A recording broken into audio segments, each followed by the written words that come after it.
మీ మీద ఎలాంటి ఒత్తిడి ఉంటుందో నాకు తెలుసు, మీ పై ఆఫీసర్లకి ఏ రకంగా ఒత్తిడి ఉంటుందో తెలుసు, మీ పై ఆఫీసర్లకి ఎవరి దగ్గర నుంచి ఒత్తిడి ఉంటుందో నాకు తెలుసు.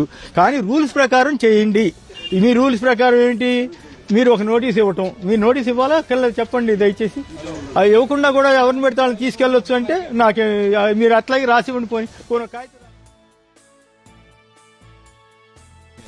ధర్మం అధర్మంతో సంబంధం లేకుండా వాళ్ళు గవర్నమెంట్లో బహుశా రెడ్ బుక్ అనేది నా దాకా వచ్చినట్టుంది. ఇప్పుడు పోలీసు రాజ్యం నడుస్తూ ఉంది, కానీ వీరిది కాదు రాదు. వీరు చాలా మర్యాదగానే ఉన్నారు.